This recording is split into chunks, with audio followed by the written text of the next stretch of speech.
Peace, beloveds. I started to go live on this topic, but I changed my mind. I don't feel like it. It drains me sometimes, but I don't know where we are right now, but everything is chaotic. I just ran across a headline just now. 14 NBA players are being indicted for fraud, some type of Ponzi scheme or something like that, if I'm not mistaken. This is the first time in history I've ever seen anything like this coming from NBA players, as far as money's concerned, like doing something other than playing sports for money.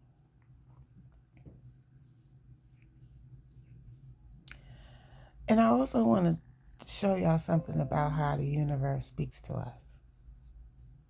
Okay, when the pandemic first began, when COVID first started taking lives, I lost a friend. His name is Tim Barner. I grew up with him.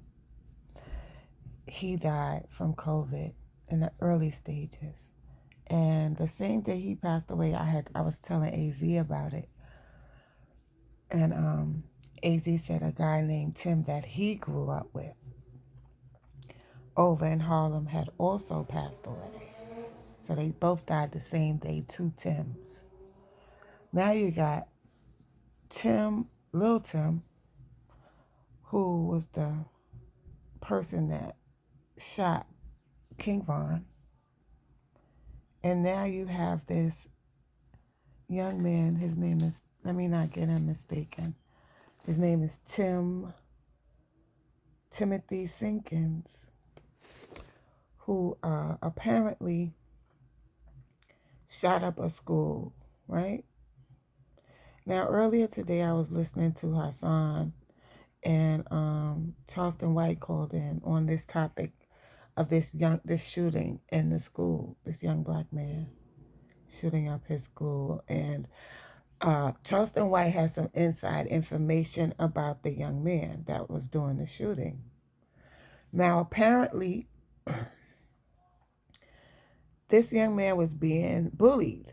Okay, there was a group of Bloods, a gang. I'm not sure if it was the Bloods, but they had previously beat him up really bad, pistol whipped him, stripped him, and humiliated him and beat him down. Then, the day of the shooting, the shooter Timothy was in his classroom, and one of the guys that was bullying him came into the class. He's 15 years old, the one that's bullying him. Timothy is 18 years old. The young man comes into the class and starts fighting him. I don't know if he was jumped or whatever, I don't know, but he took the beat down and he was, walking away. As he was walking away, the rest of the gang members were about to jump him again. So I'm not sure if he went and got a gun or they said he already had a gun. I heard allegedly earlier today that he already had a gun. But they went and got the gun. He went and got the gun and he started shooting at them. Now, mind you, when he was getting jumped on in the classroom, there was a pregnant young woman in there. She was the teacher. She was screaming for help. She was screaming and yelling at the top of her lungs for help. There was no one that came to help them. They said the security of the school, they were on another floor, lollygagging. Now, this young man, Timothy, comes from a good household. He lives in a $400,000 house. He drives a nice car, a decent car. And if you ask me, I saw a little bit of jealousy.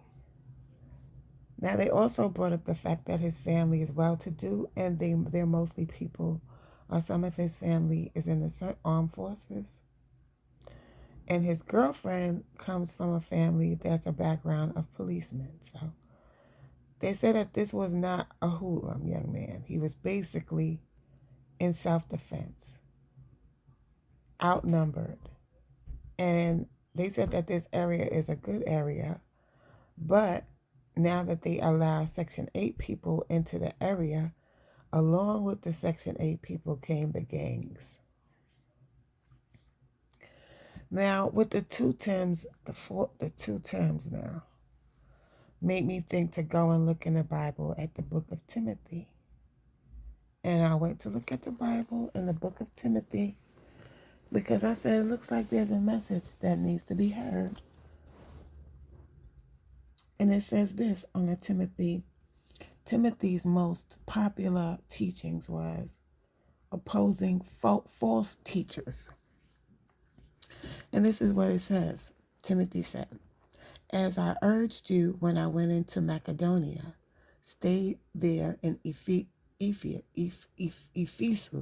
so that you may command certain people not to teach false doctrines any longer, or to devote themselves to myths and endless genealogies. Such things promote controversial speculations rather than advancing God's work, which is by faith.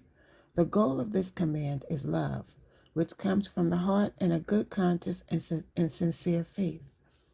Some have departed from these and have turned to meaningless talk. They want to be teachers of the law, but they do not know what they are talking about or what they so confidently affirm. They had jumped him and beat him before his family." Oh, yeah. That was something else that I wrote on the bottom, but it's basically saying that we've been given the wrong ideas and we've strayed away from God's works and God's laws. And this is what I've been saying in almost every live or every video that I drop, that we strayed away and we're obeying the wrong laws. And as a result of this, and as a result of none of us really being able to step up and make a difference and say, no, we're going in the wrong direction, look at where we are now. Look at where we are now. Like, these children are basically terrorizing people. Bullying was bad when I was growing up, but there wasn't too many instances of people coming to school with guns. I guess this guy had no one to help him, and for some reason this gang focused on him. And the way that I, from experience, being that he was a loner, it seems like he wasn't rolling with no gang, and he was well-to-do, considering, who he was going to school with and the ones that was attacking him. It was hatred. It was jealousy and envy. Okay? Sometimes people come to school and take out their problems from home on innocent children at school, thinking that they won't be able to defend themselves. So I guess this young man was like, listen, I got to even up the score. So all of this bullying and outnumbering people is getting people hurt. These people are lucky that they didn't die. But they're saying now that his family is getting death threats. Why are y'all giving him death threats? His family death threats when he was only defending himself. It's not like he wanted to shoot these people. When the first time they beat him up and pistol whipped him, they made him strip down naked.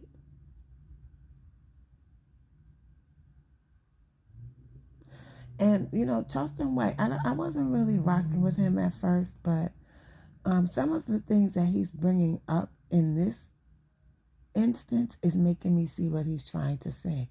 He's trying to say that the gang mentality is terrorizing us and ruining us. And it really is. It really is. Because there's nothing but that's being focused on. We always had a ghetto element in the hood, a street element, a gangster element, but it wasn't everybody. It wasn't the majority. There was some sort of versatility in the lyrics of the music, which leads people. It starts trends. It starts language. Hip hop does a lot. It's very powerful. And now, all that I'm seeing that's getting any type of attention is the type of rappers that rap about who somebody killed and beefing with another group of people. Look at Kodak Black saying that he was had a better off, his life was better off when he wasn't a star. Haven't I been saying all of these things, y'all, prior to? I've been telling y'all where this was heading. I've been telling y'all the mentality is bogus. I've been telling y'all about us listening to the wrong laws, coming from the wrong people, basing our lifestyles on the wrong messages. And I'm not saying that I'm a prophet or anything, but if you sit back and look at the climate and where the world is going right now, you cannot deny this. And if you are denying it, something is wrong with you. Something's wrong with you, and you're a part of the problem because you're not thinking straight. So you're a part of the problem. This guy, Kodak Black, is a star in his own right in hip hop, and he's saying life was better when he wasn't a star. So, what is there now for these kids to look up to? To go into to this world and be depressed? Even Dirk been talking crazy lately. I mean, this is not. There is something definitely wrong, and it's about to hit the. It's come to its head. It's about to come to its head. And people still, all they care about is talking about this gangster shit, and everybody trying to see who's more gangster than who, when we already see where it leads to. So we just going to just kill each other off? Our own children are terrorizing our communities with no boundaries whatsoever. They actually running up in people's house. What has Kodak Black been through that made him want to say something like that? Doesn't that make you think that everything I'm saying about what goes on behind closed doors in that industry is true? Why are all of these people so miserable? Why is it that the only lyrics they spew is negative lyrics? Shouldn't they be happy now that they sitting down chilling and could basically live the life of luxury? So why are they so miserable, and why are they still glamorizing what we glamorized when they were in the hood? They're not in the hood no more. Why aren't they talking about good things, happy things, plans for the future, love, their children, their family? Everything is about death and who you're going to kill.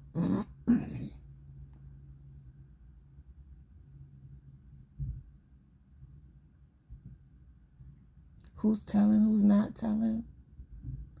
These are the conversations now. Even in the midst of a huge virus that's just totally throwing us off completely, that's killing people, that they're forcing people to take a jab for. Half of the NBA doesn't even want to take it. So they're not even they might not be able to play.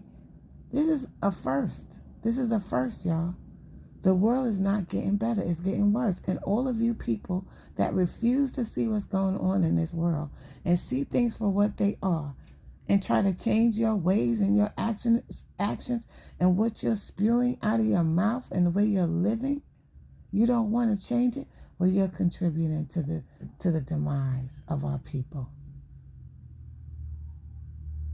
I don't even barely want to talk to people no more. It's gotten to that point because no matter how much it's like nobody's really understanding what I'm trying to tell them. And nobody can really see it because they're still looking at things from the surface. and they can't get out of it. So it's like I'm talking to zombies. Then if I say things and I'm trying to explain what's going on, all I get is rebellion back from people. Like, I want it to be like that. I don't want it to be like this. I'm trying to tell y'all what's going on. And if you sit down and look, you'll see it for yourself. Don't rebel against me. Rebel against the system. Don't rebel against me. I'm the messenger. I'm just telling you what's going on. And whether you like it or not, or you don't want to hear it, that doesn't mean it's going to go away, or that whatever you're thinking is right. Because this is absolute, and there is no argument or debate about what's going on. None. And there's no argument or debate about what needs to be done. We have to turn away from all of this stuff that we've been taught that we know is wrong, or we on the wrong side. It's time to pick a side now. Because our children is turning into children of the corn. For real, for real. Taking over neighborhoods. Nobody wants to say anything. And terrorizing grown adults and children.